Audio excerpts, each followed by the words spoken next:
क्यों परे हो चक्कर में कोई नहीं है टक्कर में, क्यों परे हो चक्कर में कोई नहीं है टक्कर में, एक कदम बढ़ा के देखो, एक कदम बढ़ा के देखो, दुनिया है तेरे कदमों में। हाँ बेटा, आप कहीं दाएं बाएं मत देखिए, कोई आपके टक्कर में नहीं है, पूरा मैदान खाली पड़ा है, सिर्फ आप कदम बढ़ाते जाओ, मंजिल आपको सामने ही मिलेगी, मंजिल बहुत नज़दीक है आपके। मैं प्रभास सर आप सभी का मोस्ट वेलकम करता हूं अपने YouTube channel math bye Prabhas sir. ये वीडियो मैं 10th क्लास के अपने बच्चों के लिए लेके आया हूं। टॉपिक का नाम है बेटा हाइट एंड डिस्टेंस। जो लॉन्ग क्वेश्चन होंगे, इससे कोई ऑब्जेक्टिव क्वेश्चन नहीं होंगे, आपके 5 नंबर के क्वेश्चन होंगे, एक लॉन्ग क्वेश्चन होगा, एक ही क्वेश्चन होगा, है ना। और इससे क्वेश्चन ज़्यादातर एनसीईआरटी से बाहर के क्वेश्चन आते हैं, ठीक है। हाइट एंड डिस्टेंस है क्या? एप्लीकेशन ऑफ ट्रिगोनोमेट्री, मतलब इसका अपना कुछ भी नहीं है, सब कुछ ये ट्रिगो से लेके आया है। इस चैप्टर में कोई अपना फार्मूला नहीं है, ठीक। हाइट एंड डिस्टेंस क्यों नाम दिया गया? क्योंकि मैंने जब ट्रिगोनोमेट्री आपको पढ़ाया था तो मैंने बताया था ट्रिगोनोमेट्री का it is branch of mathematics which deal about the measurement of angle and some extent to measure height and distance, इसीलिए चैप्टर का नाम भी दे दिया हाइट एंड डिस्टेंस। ये चैप्टर उन बच्चों को बहुत अच्छे से आते हैं जिनको क्वेश्चन पढ़ने आता है। तो सारे बच्चे बोलने लगे सर क्वेश्चन तो हमें भी पढ़ने आता है, बट सवाल नहीं बनता है ना, मुश्किल यहाँ पे है। सवाल इसलिए नहीं बनता है कि आप क्वेश्चन को, आपको क्वेश्चन पढ़ने नहीं आ रहा है, आपको क्वेश्चन रीड करने आ रहा है। रीड करना है ना और पढ़ना दोनों अलग अलग चीजें हैं, हिंदी इंग्लिश नहीं। पढ़ना मतलब उसके क्वेश्चन को कहना क्या चाह रहा है, उसके भाव को भी समझना है। और रीड करना मतलब रीडिंग दे दिया आपने, बस रीडिंग कर दिया, क्या दे रहा क्या नहीं सब ऊपर से जा रहा है। तो रीडिंग करना नहीं, मैं बोल रहा हूँ क्वेश्चन पढ़ना आना चाहिए आपको। यानी क्वेश्चन कहना क्या चाह रहा है, क्वेश्चन को टुकड़ों में पढ़ो और जो जो कह रहा है ना उसका फिगर ड्रॉ करो, रफली फिगर ड्रॉ करो। बहुत इंटरेस्टेड होगा, अभी मैं बताऊंगा। और मैं आपको ऐसे क्वेश्चन बताऊंगा जो शायद आपने नहीं करा होगा, और अगर करा भी होगा, हाँ वो एनसीईआरटी छोड़ के बाकी सारे बुक में अवेलेबल होंगे वो क्वेश्चन। आरटी शर्मा में भी होगा, आरएस अग्रवाल में भी होगा, अदर कोई राइटर का बुक है आपके पास में उसमें भी अवेलेबल है, सभी जगह है। पेपर में भी खूब आते हैं, यानी प्रीवियस ईयर का अगर क्वेश्चन पेपर है आपके पास तो उसमें भी मिल जाएंगे क्वेश्चन बेटा। कॉमन क्वेश्चन है बट एनसीईआरटी में नहीं है। ऐसे क्वेश्चंस मैं आज आपको बताने जा रहा हूं। किस चैप्टर में? Height and distance. मैं ये मान के चल रहा हूं कि एनसीईआरटी का एक एक क्वेश्चन आपको आता है। अगर फिर भी किसी भी मेरे बच्चे को, यूट्यूब चैनल के बच्चों को अगर परेशानी है किसी भी एनसीईआरटी के किसी भी क्वेश्चन में, प्लीज़ एंड प्लीज़ बेटा आप कमेंट सेक्शन में जाइएगा, कमेंट लिख के दीजिएगा। मैं स्पेशली उन बच्चों के लिए वो क्वेश्चन बना के वीडियो अपलोड कर दूंगा। ओके, नाउ स्टार्ट करते हैं बेटा हाइट एंड डिस्टेंस। मैंने बोला कि इसमें कुछ भी अपना नहीं है, एक राइट एंगल ट्रायंगल बनेगा आपका। ध्यान देना मैं क्या बोलना चाह रहा हूँ। इसमें दो बातें मैं बताना जा रहा हूं, वो दो बातें आपको समझने हैं, एंगल ऑफ एलिवेशन और एंगल ऑफ डिप्रेशन। उन्नयन कोण, एंगल ऑफ एलिवेशन को हिंदी में बोलते हैं उन्नयन कोण, और एंगल ऑफ डिप्रेशन को हिंदी में बोलते हैं अवनमन कोण। और हिंदी एक ऐसा चीज है ना जिसमें नाम में ही सब कुछ छुपा हुआ है। उन्नयन कोण, एलिवेशन एंगल, उन मतलब ऊपर, नयन मतलब आंख। अगर हमें आंख को ऊपर करके देख के कुछ एंगल बनाना हो तो एंगल ऑफ एलिवेशन होगा, यानी उन्नयन कोण होगा। अगर हम यहाँ पे खड़े होके इसको देखना चाहें तो आंख को ऊपर करना पड़ेगा, न कि नीचे। इसका मतलब ये जो दिख रहा है आपको, ये एंगल ऑफ एलिवेशन है, एंगल ऑफ एलिवेशन यानी उन्नयन कोण है। हिंदी में उन्नयन कोण है, आंख को ऊपर, उन मतलब ऊपर, नयन मतलब आंख, उन्नयन कोण। और ये एंगल ऑफ डिप्रेशन है यानी अवनमन कोण है। नय अव मतलब नीचे, नयन मतलब आंख, आंख को नीचे करके बनाएंगे तो अवनमन कोण बनेगा, angle of depression. Okay, angle of elevation और एंगल ऑफ डिप्रेशन समझ में आ गए। बस यही चीजें हैं, क्वेश्चन में ये आपको दिया हुआ रहेगा कि एंगल ऑफ एलिवेशन है या एंगल ऑफ डिप्रेशन है, यानी आप ऊपर से नीचे देख रहे हो या नीचे से ऊपर देख रहे हो। अब क्वेश्चन जो भी बोलेगा वो आप कर दो बेटा, और अगर आपने क्वेश्चन के अकॉर्डिंग फिगर बना लिया तो आपके क्वेश्चन बन गए। देखिए मैं एक क्वेश्चन ले रहा हूं, ठीक है, क्वेश्चन पढ़ूंगा कैसे, समझूंगा कैसे, वो चीज़ मैं बताने की कोशिश कर रहा हूँ। ठीक है, और ये क्वेश्चन जो पहला क्वेश्चन बता रहा हूँ ये आपके एनसीईआरटी का है। एनसीईआरटी का क्वेश्चन नंबर सेकेंड ही है बेटा, a tree breaks due to a storm and the broken part bends so that top of the tree touches the ground making an angle 30 degree with it. The distance between the foot of the tree is to the point where the top touches the ground is 8 meter. Find the height of the tree. बोला कि एक tree है। अब question कैसे बोला, बोला एक tree है, स्टॉर्म मतलब आंधी में कहीं से ये टूट जाता है और टूटने के बाद इसका अपर पार्ट जो है वो बोला टचेस द ग्राउंड, ग्राउंड को टच करता है। जहां पर ये टच करता है बेटा ग्राउंड को, बोला वहां पर वह एंगल ऑफ एलिवेशन 30 डिग्री का बनाता है, 30 डिग्री का। ओके, और बोला कि ये जो डिस्टेंस देख रखे हैं यहां से यहां तक, ये distance 8 metre from the foot of the tree से 8 मीटर पर वह ग्राउंड को टच करता है। लास्ट लाइन पर ये where the top touches the ground is 8 metre from the height of the, from the tree, tree से हाइट नहीं, from the tree, bottom of the tree, tree के बॉटम से ये 8 metre distance. Height of the tree आपसे find करने बोला। Tree का height ये है नहीं है, ट्री का हाइट ये है, ये क्या है, ये यही पार्ट है जो ये था, तो इसका मतलब दिस इक्वल टू दिस हो गया। अब ये ए बी जो है हमारा, ए और बी समझ में आ रहे हैं, यही original height of the tree था जो ब्रेक डाउन होके यहां से सी से टूट गया और ये डी पर में आके टच करा, जिससे एंगल ऑफ 30 डिग्री हो गया। तो हाइट ऑफ द ट्री क्या होगा, ए बी होगा। और ए बी कैसे निकालोगे आप, तो ए सी प्लस बी सी। और बी सी कैसे निकालोगे आप, तो बी सी किसके इक्वल है, सी डी के। दैट मीन्स अगर हम ए सी निकाल लेंगे और सी डी निकाल लेंगे, दोनों को ऐड कर देंगे, हाइट ऑफ द ट्री आ गया। कितना आसान क्वेश्चन है।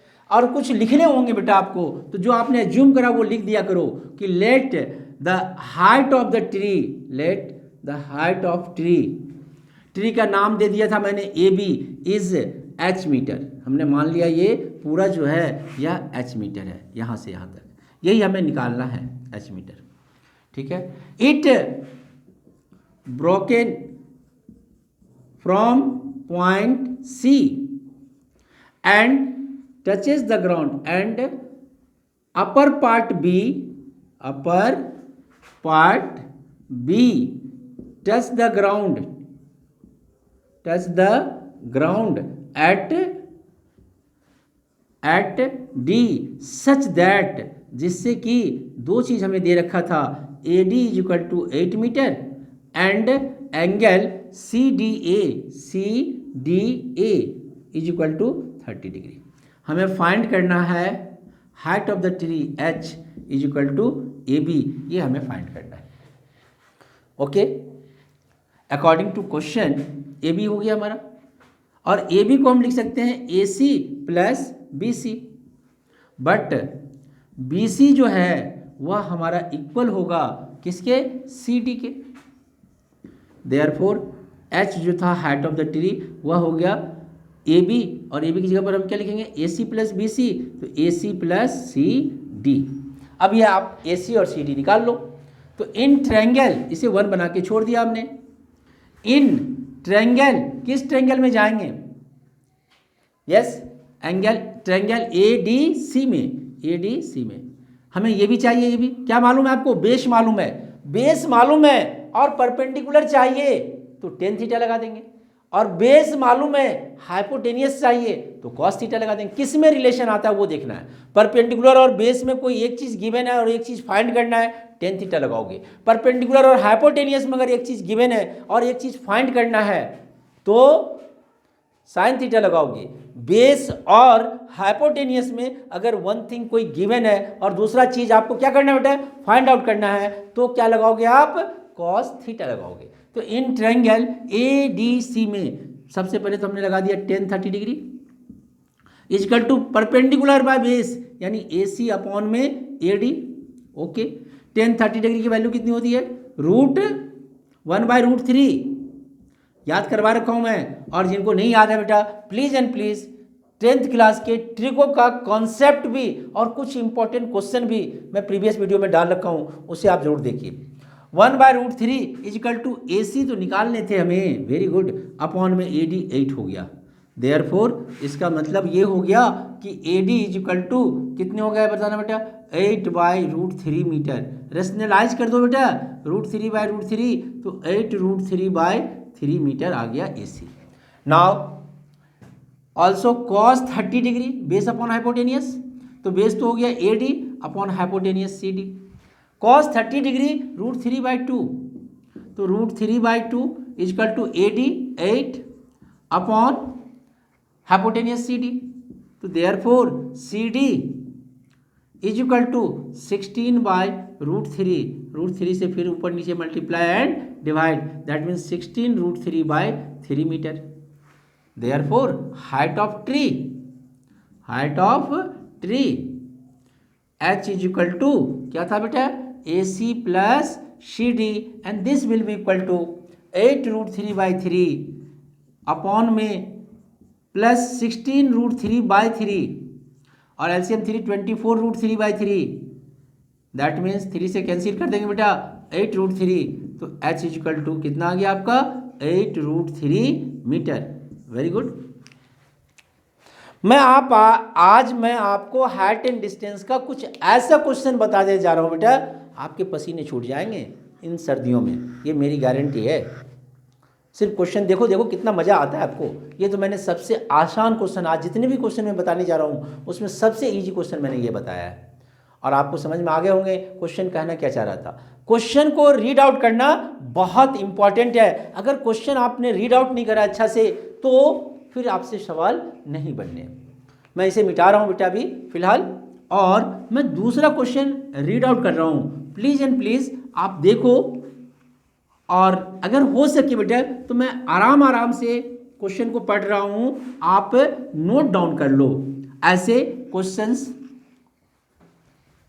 हाँ बेटा, डिस्क्रिप्शन बॉक्स में इसका लिंक दिया हुआ रहेगा कि क्वेश्चन आपको कहाँ पे मिलेंगे, आप वहाँ से भी क्वेश्चन नोट डाउन कर सकते हैं। नाउ मैं क्वेश्चन पढ़ रहा हूँ, बहुत इंटरेस्टेड, बहुत ही हॉट और बहुत ही अच्छा क्वेश्चन है बेटा। The angle of elevation of a cloud from a point h metre above a lake is alpha and the angle of depression of its reflection in the lake is beta. Prove that the height of the cloud is h 10 beta plus 10 alpha upon 10 beta minus 10 alpha। Question समझ में आ गए होंगे। आपको बोल रहा है कि if the angle of elevation of a cloud, angle of elevation of a cloud from कहाँ से, h metre above the lake, lake है एक झील है, उससे h मीटर एबव, जैसे ये मान लेते हैं पूरा झील है, तो यहाँ से h मीटर एबव, यहाँ पे क्लाउड है, ये क्लाउड, ओके। बोला h मीटर एबव लेक से एक पॉइंट था, यहाँ से इसका क्लाउड का एंगल ऑफ एलिवेशन दे रखा है, ये एंगल ऑफ एलिवेशन अल्फा दे रखा है। क्या दे रखा है, angle of elevation alpha, okay. फिर बोल रहा है कि इस लेक में, लेक ये है, ये लेक है बेटा आपका, ये नीचे, तो बोल रहा है कि इस लेक में इसी क्लाउड का जो इमेज फॉर्मेशन होगा, यहाँ पे इमेज फॉर्मेशन, इसका बोल रहा है कि एंगल ऑफ डिप्रेशन जो है वह बीटा है, ये वाला बीटा है, बीटा। आपसे बोला find the height of the cloud, cloud का हाइट बताने हैं, यानी यहाँ से यहाँ तक मान लेते हैं कि ये कैपिटल H है, यही कैपिटल H बताने हैं, ओके। बहुत मजा आ रहा है, फिर से समझिए। From a point h metre above a lake, the angle of elevation of a cloud is alpha and the angle of depression of the reflection of cloud in the lake, मतलब जो इसका इमेज बनेगा lake में वह beta है। तो आपसे बोला है कि प्रूफ करना आपको हाइट ऑफ द क्लाउड, ये जो हाइट है वो प्रूफ करना है h 10 beta plus 10 alpha, h capital H equal to h 10 beta plus 10 alpha upon में 10 बीटा माइनस 10 अल्फा, ये आपको प्रूफ करना है। Prove that. I hope that कि अब क्वेश्चन आपको अच्छे से समझ में आ गए होंगे और क्वेश्चन का फिगर भी पूरा आपको क्लियर हो गया होगा। ओके, क्वेश्चन स्टार्ट करते हैं बेटा। अच्छा लगा? हॉट है? वेरी गुड, बहुत ही हॉट क्वेश्चन है और बहुत अच्छा है। करते कैसे हैं हम लोग? तो अब मैं थोड़ा सा आपको पहले फिजिक्स पढ़ा लूँ। और होता क्या है, ये जो लेक होगा या वाटर होगा, just behave like a plane mirror, ये एक प्लेन मिरर के जैसे बिहेव करता है। And you well know that in front of plane mirror the image formed by a plane mirror, यानी समतल दर्पण के से जो हमारा इमेज का फॉर्मेशन होगा प्लेन मिरर से, वह कितना होगा? The image form by plane mirror at the same distance and in opposite side. अगर यहाँ से यहाँ तक ये h मीटर है तो यहाँ से यहाँ तक भी ये h मीटर ही होगा। ओके, क्योंकि यही लेक था आपका, तो जितना ऊपर उतना ही नीचे होगा। अगर ये h मीटर है तो ये h मीटर हो गया। इसका मतलब है कि अगर हम इस पॉइंट को देखें, यहाँ से लेके यहाँ तक का हाइट निकालें तो ये h प्लस h हो गया। और अगर हम इसका हाइट निकालें यहाँ से लेके यहाँ तक का, तो ये कैपिटल H में से स्मॉल h माइनस कर देंगे, कैपिटल H में से स्मॉल h माइनस कर दिए। इसको हमने x मान लिया। ये है A, B, क्लाउड जो है वह C था, ये पॉइंट P है और इसका इमेज जो है वह Q पे फॉर्म हो रहा है। आई होप दैट कि आपके ये क्लियर हो गए, है ना। A B C, इसका पॉइंट ले लेते हैं D।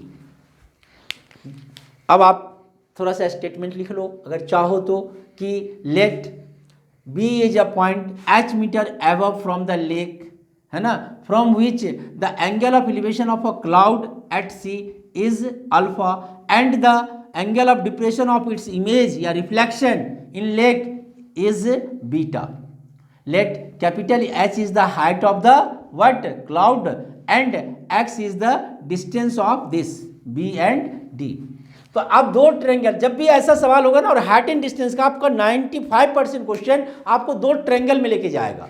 दो बार एज्यूम करने होंगे, एक को x मान लो, एक को h मान लो, कुछ भी x y मान लो, दो ट्रायंगल बनेंगे आपको, दोनों ट्रायंगल को सॉल्व कर दो, बेटा क्वेश्चन बन गए आपके। तो ये बहुत अच्छा क्वेश्चन है। अब इसको सॉल्व कैसे करें? तो एक बार ट्रायंगल में आ जाओ, इन ट्रायंगल बोल लेना बेटा BDC में, BDC में क्या होगा?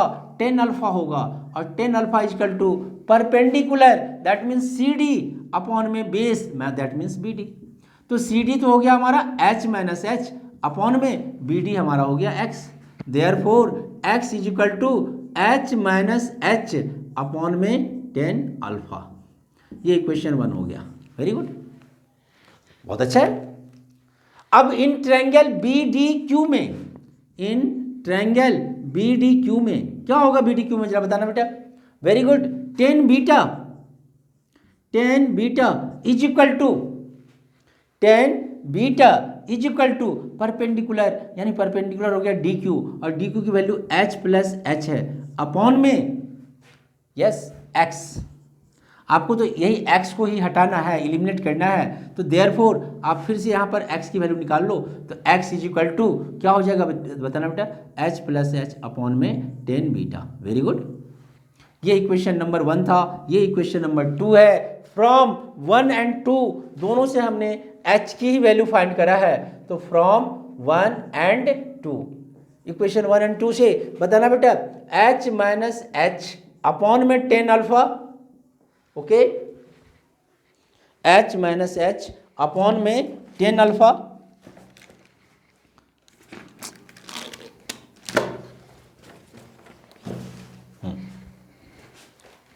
h माइनस h अपॉन में 10 अल्फा इज इक्वल टू क्या होगा बेटा जरा बताना? h प्लस h H प्लस एच अपॉन में 10 बीटा। Very good. अगर ऐसा है तो क्रॉस मल्टीप्लीकेशन कर लो, H 10 beta minus H 10 beta is equal to H 10 alpha plus H 10 alpha. Good, very good. अब एक तरफ H वाले को ले आओ, तो हमें कैपिटल H निकालना है, इसको इधर लेके आओ तो कैपिटल H कॉमन भी हो जाएगा। बोलना बेटा 10 beta minus 10 alpha. Very good. इस H को इधर लाएंगे, कॉमन आ जाएगा तो H ये हो गया 10 अल्फा प्लस 10 बीटा।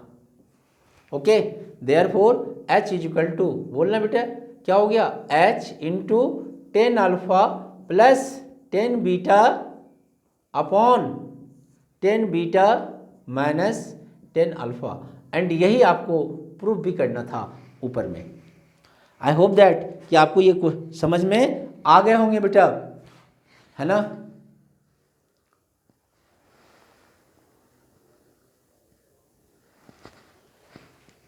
यहां पर अगर आपको जिगजैग लग रहा है, यहाँ पे जिगजैग लग रहा है, तो आपने इस पार्ट को तो नोट कर लिया होगा, तो मैं दोबारा इसी को यहाँ पे सॉल्व कर दे रहा हूँ बेटा।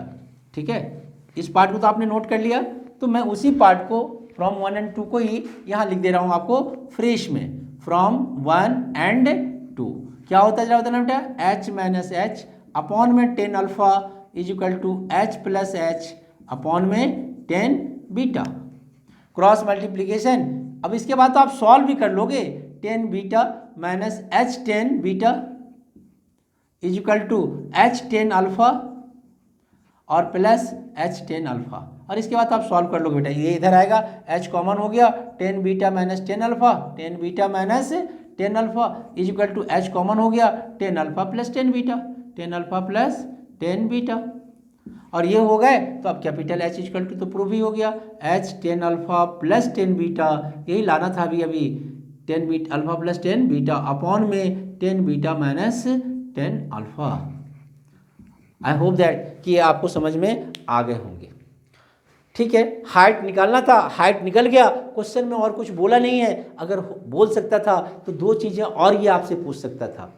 ठीक है, क्या क्या, एक तो इनके बीच का डिस्टेंस x की वैल्यू पूछ सकता था, और एक बार पेपर में यही क्वेश्चन पूछा था, लेकिन बोला था find the distance of cloud from point B. यहां से क्लाउड का डिस्टेंस पूछा था, कितना डिस्टेंस होगा। जरा सोचो बेटा, अगर यहां से आपको इसका डिस्टेंस पूछता तो फिर आप क्या करते, तो हम यहां तक यही काम करते। अब मैंने क्वेश्चन को एक्सटेंड कर दिया, समझ में आ रहे होंगे आपको अच्छे से। बहुत इंपॉर्टेंट वर्ड बोला मैंने। अब हमें बी से लेके डी सी तक का डिस्टेंस निकालने हैं, और क्वेश्चन में अगर सिर्फ वही निकालने होते, ये नहीं भी निकालना होता, तो भी पहले हम इसी एच को फाइंड कर लेते, एच माइनस एच, जिससे कि हमें मिल जाएगा। एक चीज तो पता हो गया, ये पता हो गया, तो अब ये तो बहुत आसानी से आ जाएंगे हमारे, परपेंडिकुलर अपॉन, आपने लिख लिया होगा बेटा। तो अब मैं आपको क्या बताने जा रहा हूं, जरा बताना, distance of a cloud from the point of observation, observation के पॉइंट से इस डिस्टेंस ऑफ क्लाउड निकालने थे हमें। तो क्या होता है जरा बताना बेटा। इन ट्रायंगल, यहां तक ऐसे ही आते आप, हाइट निकाल लेते, अब बोलते in triangle B D C में, बी डी सी में sine alpha is equal to, very good, तो sine alpha is equal to अब क्या हो गया, ध्यान से देखना, यस बोलो बेटा, perpendicular H minus H upon hypotenuse, और हाइपोटेनियस तो BC हो गया, therefore BC is equal to H minus H upon में साइन अल्फा हो गया, और BC यही तो आपको निकालना था, is equal to H minus H into cosec alpha. यही प्रूफ करने के लिए भी आया हुआ था। क्या प्रूफ करने के लिए आया हुआ था वो देख लीजिए यहाँ पे। H की वैल्यू अभी अभी आपने निकाला था, क्या निकाला था बेटा, स्मॉल h, ठीक है, 10 अल्फा प्लस 10 बीटा अपॉन में 10 beta minus 10 alpha. Very good, 10 beta minus 10 alpha, यही निकाला था आपने अभी h की वैल्यू, कैपिटल H की, और इसमें से माइनस स्मॉल h करेंगे और इस पूरे को मल्टीप्लाई करेंगे क्या चीज़ से, कॉसेक अल्फा से। क्या बात है। अगर ऐसा है तो अब इससे ज़्यादा क्या करेंगे, h कॉमन आ जाएगा पूरे में से, तो BC इज इक्वल टू क्या हो गया हमारा, एच तो कॉमन हो गया। अब एलसीएम ले लोगे अगर आप तो ये हो जाएगा 10 alpha plus 10 beta minus 10 beta minus minus plus 10 alpha upon में क्या बेटा 10 बीटा माइनस 10 अल्फा। पूरे में एलसीएम ले लिया, कुछ नहीं करा मैंने, और ऐसा एलसीएम लिया तो ये 10 बीटा माइनस 10 बीटा कैंसिल हो गया। इनटू में पहले से ही है आपका क्या है cosec alpha. This is your answer, this is your answer. B C is equal to बोलना बेटा, हाँ नहीं दिख रहा है ना, ठीक है। तो अब लास्ट तो हो गया, यहाँ तक आ गए तो अब आंसर ही आ गया है, कुछ नहीं करना है। यही मैं इसी को शॉर्ट में लिख रहा हूँ। तो B C is equal to H 10 alpha plus 10 alpha तो 2h 10 alpha into cosec alpha, okay, upon में 10 बीटा माइनस 10 अल्फा। यही प्रूफ करने के लिए आया हुआ था कि ये प्रूफ करो डिस्टेंस यहाँ से यहाँ तक ये होगा। और ये प्रूफ करने के लिए आया हुआ था तो भी हमें पहले एक एक एच कैपिटल एच की वैल्यू फाइंड आउट करना पड़ेगा, या ये डिस्टेंस फाइंड करना पड़ेगा, या नहीं तो फिर एक्स फाइंड करना पड़ेगा। मतलब कोई एक चीज़ तो फाइंड करने पड़ेंगे, डायरेक्टली हमारा ये तो नहीं आएगा, या तो कैपिटल एच फाइंड करना पड़ेगा या एक्स फाइंड करना पड़ेगा, ओके। और तब जाके आप उसको सॉल्व कर दीजिए, आपके आंसर आ जाएंगे।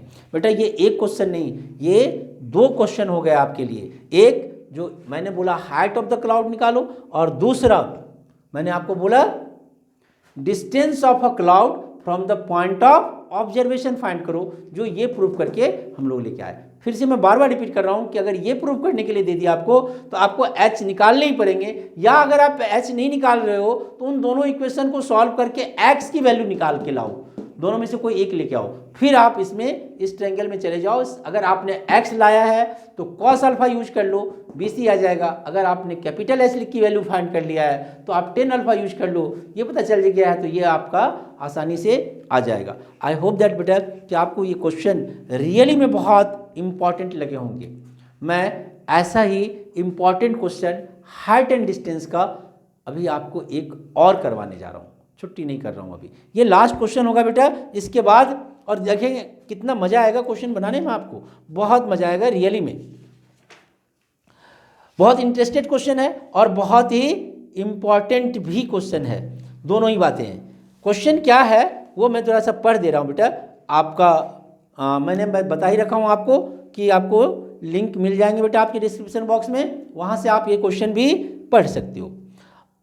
A round balloon of radius r subtend an angle alpha at the eye of observer, while the angle of elevation of its center is beta.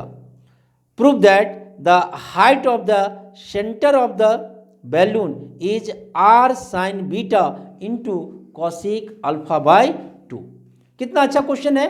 बोल रहा है कि a round balloon of radius R, एक round balloon है जिसका radius जो है वह आर है, वह subtend angle alpha on eye, आंख पर एंगल अल्फा सबटेंड कर रहा है, बना रहा है, ओके।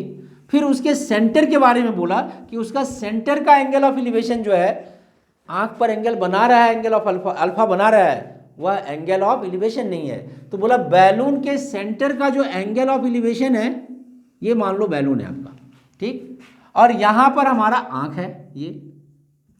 तो बोला ये आंख पर जो एंगल ये फॉर्म कर रहा है, ये आंख भी एक हमें पॉइंट लेना पड़ेगा बेटा, ठीक है, पॉइंट। तो ये जो एंगल फॉर्म हो रहा है इसी पॉइंट से, ये बैलून आपने देख लिया, ये एंगल अल्फा है, ये एंगल अल्फा है। और अब बोल रहा है कि यहां से ये एंगल अल्फा है, और दूसरा क्या बोला, यहां से यहां तक का, मतलब सेंटर का जो एंगल ऑफ एलिवेशन है, सेंटर का एंगल ऑफ एलिवेशन, ठीक, यानी ये यहां से यहां तक ये एंगल, ये बीटा है, ठीक। ये पूरा एंगल अगर अल्फा है, ऑब्वियसली ये एंगल अल्फा बाय 2 होगा, और ये एंगल भी अल्फा बाय 2 होगा। मैंने क्या किया, एक बार इसे ज्वाइन कर दिया। हमें पता है, क्या पता है कि यह रेडियस होगा और ये टेंजेंट है हमारा, टेंजेंट है तो ये 90 डिग्री भी होगा, ठीक है। हमें जो अब क्वेश्चन में फाइंड आउट करना है वो ये कि हाइट ऑफ द बैलून, जो बैलून का हमारा हाइट है वो प्रूफ करना है कितना बेटा, R sine beta into cosec R sine beta into cosec alpha by 2। अब मुझे नहीं लगता ये क्या चीज प्रूव करना आपको, हाइट, ये एच, और मुझे नहीं लगता कि इतना हॉटेस्ट क्वेश्चन कोई होगा और इससे आसान कोई क्वेश्चन होगा। ना इससे ज़्यादा कोई हॉटेस्ट क्वेश्चन है आपका और ना इससे ज़्यादा आसान क्वेश्चन है, अगर आपने इस क्वेश्चन को पढ़ना सीख लिया है और समझ के आपने फिगर ड्रॉ कर दिया। अब देखो क्या बोला था क्वेश्चन में कि एक बैलून है जिसका रेडियस आर है, वह आंख पे, आई पे एंगल ऑफ एलिवेशन, आंख पे ये बनाएगा कैसे, जो टेंजेंट जाएगा वही फिगर बना देगा पूरा बैलून का हमारा, है ना, आउटर सरफेस से, समझ में आ रहा है। तो ये जो टेंजेंट गया ये हमारा एंगल कितना बनाया, अल्फा, और बोल रहा है कि इस बैलून का जो सेंटर है स्फीयर का वह एंगल, उसका एंगल ऑफ एलिवेशन जो है वो बीटा है। एंगल ऑफ एलिवेशन मतलब ग्राउंड के साथ, तो बीटा है। और आपको height of the balloon find करना, सेंटर का हाइट, बैलून का हाइट तो यही हो जाता, सेंटर का हाइट आपको फाइंड करने की कितने हाइट पर है, यानी हमने उसे एच मान रखा है। ठीक है, आई होप दैट कि आपको समझ में आ रहे होंगे। इस एच में ये ट्रायंगल कौन सा बन रहा है जब बताना, ओ, इसका नाम अगर हम पॉइंट पी बोल देते, इसे ए बोल दिए, इसे बी बोल दिए, और ये ओ था, ये पी था, इस पॉइंट को हमने क्यू बोल दिया, हो गया। तो हमें हाइट निकालना यानी ट्रायंगल ओ क्यू पी में आना होगा। ओ क्यू पी में अगर हम आते हैं तो हमें एंगल तो पता है 10 बीटा, बीटा पता है, तो या तो हमें एच निकालना है, तो या तो हमें ओ पी की वैल्यू मालूम हो जाए या पी क्यू की वैल्यू कहीं से आ नहीं रहा है, किसी ट्रायंगल में फंस नहीं रहा है। तो फंस कौन रहा है, ये ओ पी फंस रहा है किस ट्रायंगल में। आप इधर भी कर सकते थे, नहीं आपको इधर अगर ऐसा अच्छा नहीं लग रहा है तो आप इधर कर लो, ये भी तो 90 डिग्री है, टेंजेंट था तो, ठीक है, तो ये भी तो पाइथागोरस थ्योरम बन रहा है हमारा, तो इससे हमारा ओपी का वैल्यू आ जाएगा। इधर से भी आ सकते थे, ए से भी, और हम बी से भी निकाल सकते हैं। ठीक है, किसकी वैल्यू निकल जाएगा, ओपी की। तो किस ट्रायंगल में जाना है हमें, इन ट्रायंगल, बोलो बेटा, ओ बी पी में, ओ बी पी में क्या है, ये अल्फा बाय 2 क्यों हो गया, याद कीजिए, लेंथ ऑफ टेंजेंट, ये जो आपने सर्कल चैप्टर में पढ़ रखा है, ये दोनों ट्रायंगल कॉन्ग्रुएंस हो जाएंगे। कैसे होंगे कॉन्ग्रुएंस, ये नहीं, ये वाला ट्रायंगल नहीं है, ये यहाँ ज्वाइन करोगे तो, क्यों, ये 90, ये 90 टेंजेंट है, ये O A equal to O B radius of the circle है, और आपको पता है लेंथ ऑफ टेंजेंट इक्वल होता है, तो P A equal to P B, या O P equal to O P common हो गया हमारा, R H S 90 degree hypotenuse और एक साइड है, आर एच एस से कॉन्ग्रुएंस हो जाएगा, और कॉन्ग्रुएंस होगा तो this angle equal to this angle. तो ये पूरा एंगल अल्फा दे रखा है, तो ये एंगल अल्फा बाय 2 और ये एंगल भी अल्फा बाय 2, क्योंकि हमें तो राइट एंगल ट्रायंगल ये मिल रहा है, ये पूरा तो कोई ट्रायंगल बनेगा भी नहीं। ओके, तो हम अल्फा बाय 2 लेके आ गए। और अगर ऐसा है, और मैंने बोला इसमें क्या मालूम है आपको, ये ओ बी रेडियस मालूम है, तो परपेंडिकुलर मालूम है और हाइपोटेनियस निकालने हैं, तो साइन में जाएंगे, तो sine alpha by 2 is equal to perpendicular, very good, O B upon में O P, therefore O P is equal to O B upon में sine alpha by 2, that means O B तो radius R था, तो are और 1 by sine alpha by 2 को हम cosec alpha by 2 बोल सकते हैं। This is equation number 1। एक लाइन का सवाल है ये, बताना इससे आसान क्वेश्चन मिलेंगे अगर आपको तो बताइएगा। In triangle O P Q, in triangle O P Q क्या हो गया जरा बताना बेटा, 10 beta is equal to perpendicular O Q upon में 10 नहीं, आप साइन बीटा ही लिख लो, साइन बीटा, क्योंकि हाइपोटेनियस पता चल गया आपको, ये 90 डिग्री तो ये हाइपोटेनियस है, तो sine beta is equal to O Q upon में ओ पी। ओके, तो O Q is equal to क्या हो गया हमारा, therefore O Q is equal to O P sine beta, और ओ पी की वैल्यू कितनी थी बेटा, तो R cosec alpha by 2 into sine beta. अरे वेरी गुड, मज़ा आ गया आज तो, है ना, मज़ा आया है आप लोगों को, ये नहीं आ रहा है पक्का मज़ा आ रहा होगा अगर आप सीरियस होंगे तो, अगर आप टॉप करना चाह रहे हैं तो, अगर आप जिंदगी में आगे बढ़ना चाह रहे हैं तो 110% बेटा आपको इस क्वेश्चन पे बहुत मज़ा आ रहा होगा। Now O Q equal to O P sine beta, और ओ पी की वैल्यू तो आ गई आर कॉसेक अल्फा बाय 2, और ये साइन बीटा, और यही तो प्रूफ करना था। ओ क्यू को ही हमने हाइट बोला था h, तो h equal to R sine beta into therefore height of centre, height of centre of balloon, centre of balloon is क्या हो गया बेटा बताना, h is equal to R cosec alpha by 2 into sine beta. I hope that कि ये सारे question आपको बहुत अच्छे लगे होंगे। एटलीस्ट मैंने 5 क्वेश्चन आपको बताया है आज। पहले वाले में एक तो ट्री वाला बताया था, दूसरा जो बताया उसमें एक क्वेश्चन नहीं थे बेटा, मैंने 2 क्वेश्चन बता दिया था, उसी क्वेश्चन को मैंने 2 पार्ट में अलग अलग डिवाइड कर दिया था, और एक क्वेश्चन ये बताया मैंने। और ये चारों क्वेश्चन बेटा आई होप दैट कि आपको बहुत अच्छे भी लगे होंगे, 100% समझ में भी आया होगा, और बहुत ही इम्पॉर्टेंट भी है आपके पेपर के पॉइंट ऑफ व्यू से और आपके नॉलेज के पॉइंट ऑफ व्यू से भी, कि आप क्वेश्चन को कैसे पढ़ते हैं, कैसे समझने की कोशिश करते हैं। अगर फिर भी आपको कोई प्रॉब्लम हो, कोई डाउट्स हो, कमेंट सेक्शन है बेटा, प्लीज़ एंड प्लीज़ आप उसमें कमेंट कीजिए कि सर हमें ये क्वेश्चन या इस पार्ट को समझ में नहीं आया। मैं कोशिश करूँगा कि दोबारा आपको अच्छे से उसी क्वेश्चन को समझा दूँ, लेकिन ये करना बहुत ज़रूरी है, बहुत इम्पॉर्टेंट है। और अगर आपको क्वेश्चन अच्छा लगा होगा बेटा तो लाइक बटन तो आप लोग जब दबा ही देते हो, प्लीज़ एंड प्लीज़ आपके व्हाट्सएप में जितने भी नंबर हैं, आपके फ्रेंड सर्कल हो या आपके रिलेटिव हो, प्लीज़ एंड प्लीज़ आप सबको शेयर कर दीजिए। हो सकता है कि आपके रिलेटिव के घर में भी कोई बच्चे होंगे 9th के, 10th के, 11th के, 12th के, या किसी भी कंपटीशन के जहाँ पर मैथ होगा, उनके लिए ये चैनल बहुत ही ये है बेटा, तो उनके काम आने हैं। तो प्लीज़ आप उनको शेयर कर दीजिए, अगर वो ऐसे बच्चे होंगे भी तो सब्सक्राइब कर लेंगे और उनका भी फ़ायदा हो जाएगा। आई होप दैट बेटा एक बार फिर से कि आपको ये बहुत अच्छे से समझ में आया होगा। अगर किसी को नहीं समझ में आया, ये एकदम बेकार लग रहा है पढ़ाना, तो बेटा डिसलाइक का बटन भी है, आप वो भी दबा सकते हैं। You are most welcome. Okay, और अगर अच्छा लगा होगा बेटा तो प्लीज़ एंड प्लीज़ इसे शेयर कीजिए, दूसरे बच्चों तक पहुँचाइए। बस आपसे इतना ही रिक्वेस्ट है। Okay, have the all the best.